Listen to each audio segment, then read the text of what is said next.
Great, fantastic. I'm glad you have depression because you won't feel depressed on a yacht with 20 supermodels, 300 million in the bank, and a Bugatti waiting for you in the marina. Then you won't feel depressed. So it's a good thing you have depression because you don't have those things, and now you have to get them to feel better, so get to work. I have OCD. You have OCD over dumb shit like arranging your Star Wars figurines. You should have OCD about getting your life in order, about being in the gym on time, about training harder than everyone around you, about getting some money in your bank. You don't have to get rid of these conditions. I would argue that Elon, the man who's putting rockets into space, probably has OCD. That's how he managed to get a rocket into space. And you're saying your OCD prevents you from washing the dishes because you're a fuck and you are a failure. I publicly state that I have anxiety. I have governments try to kill me, getting thrown in and out of jail at random, all of my assets seized, 9 baby mamas, my Jesco's broken, my private jet was clicking on the way here making a strange noise. I know they're trying to kill me anyway. I have anxiety, but I use my anxiety so that I wake up at 6:15 a.m. instantly enraged, getting to work so I win. I grabbed the demon of anxiety by his fucking neck and added him to my legion. He works for me. You have dulled your sword, so you have nothing to threaten the demons with, because you're too busy sitting around in therapy like a little girl. When anxiety turns up, you cower with your little weak, dull sword. I pull my blade and say, you now work for me. By force. I have depression. I have OCD. I have all of it. These demons work for me. They are my army. That is how I've conquered the world. If you're at home complaining, I have OCD, I have anxiety, I have depression, you need to get these demons in check. They are your weapons against mediocrity. Therapists will never tell you that. A therapist will say, oh, we have to get rid of your anxiety. Just bend over, spread your butt cheeks. We're going to get rid of your anxiety. It's not a perfect world.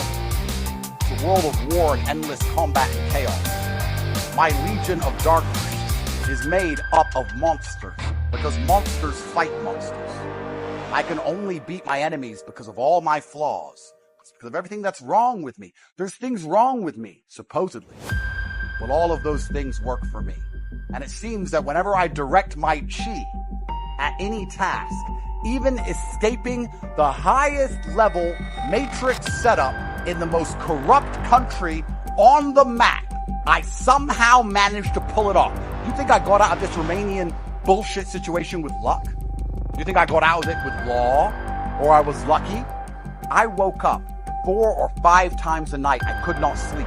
When you wake up and you cannot sleep, you know what you do? You lay in bed and cry like a baby. The second I couldn't sleep, I was up, training, working, reading the Romanian law, learning a new language, the European Court of Human Rights, endless Aikido, new legal teams, new money, new ways to combat their narratives, fighting the BBC, preparing for interviews, endless sex, endless reps, anxiety, OCD, fucking depression, everything. That's how I won. Get out of therapy. You need to leave therapy immediately. There is nothing more destructive to the male psyche than sitting down and complaining and crying about your problems to somebody who has their own problems, which they do not even disclose to you. They sit there as if there's some godlike individual who doesn't have their own mistakes, aren't arguing with their own wife, don't have their own bills to pay. And you sit there trying to elicit sympathy, elicit understanding, automatic submission to some idiot with a piece of paper, a PhD he got from a bullshit university. Therapy in and of itself is destructive to your ability to take control over your own life. You are dulling your sword because you're complaining that your own sword might cut you. But it's your sword that cuts your enemies. You're denying who you are. You're denying all of the things that made you you. God gave you all of these difficult situations so that you could challenge yourself and you could find the best way to navigate them and stay sane. That is why God gave them to you, so that you can become a better version of yourself. And instead of learning lessons, instead of being thankful to God for the difficult things He's put you through, you instead go and cry to some human, fallible creature, complaining about how something happened 21 years ago. A therapist doesn't have a fucking time machine. And they don't try and make you feel better about what happened. They try and just justify your terrible reaction to said events. Because there's only one true human emotion that should come from negative scenarios, which is anger. Someone can kill a member of your family. You can get sad or you can get angry. Angry gets something done. Sad, that's just sitting around hoping others feel sorry for you. Sad belongs in the therapy room, but anger belongs out here in the world. Directed anger, focused anger. I'm not saying you start smashing your head against the wall like an idiot. I'm saying that very much like a focused concentration of water through a dam can power a city. That is how your anger should work. You should focus it in the exact direction it needs to go to solve the problem. If you're poor, get angry. If you're woman left, get angry. Get angry at yourself for being left. Don't get angry at the world you're poor. Get angry at yourself because you can't afford all the things you want. Anger is the correct response to any emotion because anger elicits instant action. You know, I'm so anti-therapy, and I've had these conversations so many times with people. Their answer is that I need therapy, supposedly. If I need therapy, how come every single person on the planet knows my name? How come every single time I walk in the room, they're like, oh, Mr. Tate.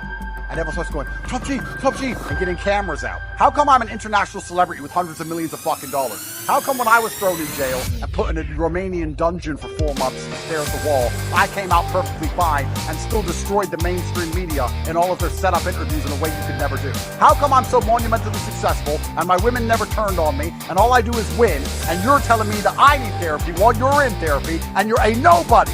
Nobody even knows who you are. I don't need therapy. I self-therapize with anger because anger makes me brave.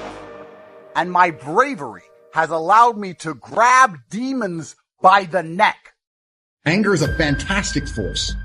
It's perfectly fine for you to look around at your life, look at the house you live in, look at the car you drive, and get pissed off and go, you know what, I want a hotter I want a nicer house, I want a faster car. There's nothing wrong if you take that anger and you direct it in the correct direction. Right now, you're watching it, you look around you, and you don't own the home you're in, get pissed off. If there ain't a Ferrari on your drive, get pissed off. You need to sit there and realize, whoa. I have a few years of consciousness, and even less than that, I have a few short years as a young man. Age will damage you. I mean, if you're a millionaire when you're 60, it's not nearly as good as being a millionaire at my age. I became a millionaire at 28. You need to realize you got a few short years as a young man, you're wasting it. Forced, directed anger is an extremely powerful force. When I was broke, I couldn't sleep. I wanted money like I needed air. I am smart enough to know that money equals freedom. I'm not gonna live broke. Get rich or die trying. I understand that completely. I couldn't tolerate it, and I was so uncomfortable that it gave me the motivation I needed to escape. It's very easy to get exactly what you want if you try. What you have is people who try 60%. They try one day, then they miss a day. And then they say, I tried my best, but I still failed. You didn't try your best because you missed a day. I have always tried my best, which is why I have everything I've ever tried to get. I don't have the things I didn't try to get. If I see a man and he's like, oh, I don't want to work, I don't want to try, I just drink. Well, then I don't like you because you're an idiot. The competition is absolutely and utterly fierce. Understanding that you're a man with a small pistol up against a mighty army. If you want to add a little bit of laziness on top, you're If I'm awake, I'm working. I don't take a second off. I don't relax. I don't rest. I don't stop. I don't chill. None. That is all I do. And you are at home competing against me, and you want to watch a movie tonight. All I'm trying to say is that the world, especially the masculine world, is one large, endless competition. If you want to win a game, you need to at least play it. You can pretend there's no competition, but then you're not going to win. If you wake up and realize that the car you want, other men want, the house you want, other men want, the job you want, other men want, when you realize this, you're like, okay, now I know the competition, let me go try and win. If someone were to say to me, Andrew, how do I get rich? I'd say, well, then you have to understand that all the money you're trying to make, other people are trying to make. So you need to be faster, you need to be more competitive, you need to try harder, you need to wake up earlier, you need to dedicate yourself. And if they say to me, I don't want to do that, I'm going to say, okay, then you're a loser. Go lose. Here's the next man who wants to win. And then when he wins, people are going to ask him how he did it. And I'm going to say, because he played the game. I sit with people who I used to go to school with from Luton who are still broke and tell them how to make money. And you know what they do? They answer back. Yeah, but it's not that simple because, the wife gets the kid, and you know what, and I don't like to do things that way. The way I like to work, the way you like to work is why you're fucking broke. I told you how to take your business of painting and decorating and make a serious amount of money, and now you're telling me the way you like to work? Then stay broke. They'll sit with a multi-millionaire and tell you their view. Oh, I think that know when you're out qualified and accept it and learn. Nobody, absolutely nobody, gives a about you as much as you're going to have to give about things. Nobody cares about you as much as they need to care to fix your life. Even your parents, even your friends, they care about you. Yeah, sure, there may be 2 or 3 people on the planet genuinely care about you. But nobody is going to come to your bed, drag you to a job, force you to work hard, and go and buy you a Ferrari. You are never going to have any of the things that you want if you do not get them so. So if someone's overweight, they chose to be overweight. If someone's broke, they chose to be broke. So I believe everything in the world is a choice. People will argue with me when I say that. They say, no, I didn't choose to feel this way. And I'll argue back that believing everything is a choice empowers you to make the change. Trying to say that everything is not a choice removes your power and your authority and your responsibility and your capability. So I think the most powerful thing you can do if you're a depressed or sad person is accept that you have chosen to be one and you can choose to stop being one. But surely your mindset as a man, especially in the world today, should be the mindset which allows you to be most competitive and win. Forget truth. If I believe the sky is green, but it doubles my net worth, you can say the sky is blue all day long. I'm saying it's green. My net worth is doubled because of it. So what is truth? What even is true and false? All of history is a lie. Everything on the news is a lie. What even is true and false? True and false is adopting the mindset or the strategies which allow you to compete. That's what's true. It's like fighting. People say lucky punch. There's no such thing as a lucky punch. It landed and you threw it. That's a punch. So what is true? Well, for me, what is true is what allows me to feel most powerful. When I look at scenarios or situations, I sit and say, option A makes me feel weak and helpless, and option B makes me feel powerful. So I believe B to be true. And that's where my whole worldview comes from. The primary objective of my thoughts and feelings and reality is to win. It's not to feel happy. It's not on some garbage, endless quest for what might be true. It's to win all of the time. So I optimize for competitiveness and I optimize for performance in all things, which is very unpopular with a lot of people. Most people don't optimize for that. Most people optimize for the worst thing possible. The worst possible mindset you can try and optimize your life for. Happiness. Happiness is for women and children. As a man, if you wake up and go, I want to be happy today, you're going to do unimportant, narcissistic, hedonistic garbage. Eat too much, drink too much, sit around and play video games, smoke weed. You're not going to achieve anything if you want to be happy. As a man, 99% of the time, you're going to be stressed or annoyed about something that's just happened, currently happening, or about to happen. That's life. We live constantly anxious. We have a lot of things to do. And you either suffer the consequence of the stress it requires to be a somebody, or you suffer the consequence of having no stress because you're a fucking nobody and you work in Starbucks and then you're a no one. So many men say to me, oh, how I don't feel happy. I'm like, so? You think I'm happy? I got nearly $1 billion. I'm still stressed. I got criminal convictions, work to do. I was up at 6 a.m. I got to go here. I got to go there. I've got to train. I've got to do this. I've got to do that.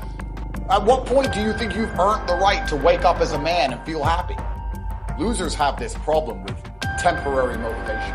The loser will come and say, I really want to change my life. I can't live like this anymore. And they'll mean what they say for about 2 days. And then they're happy to go back to being a loser again. And that's why they never escape. They never get the terminal velocity required to break free from the atmosphere of mediocrity. The reason it's so easy to win in the world today is because the majority of people are perfectly prepared to lose. You have to wake up and you have to give a shit. You have to wake up and go, you know what? I'm responsible for my health, and I'm responsible for my finances, and I'm responsible for my family, and I'm responsible for the decisions I make, and I'm responsible for my motivation, and I'm going to win.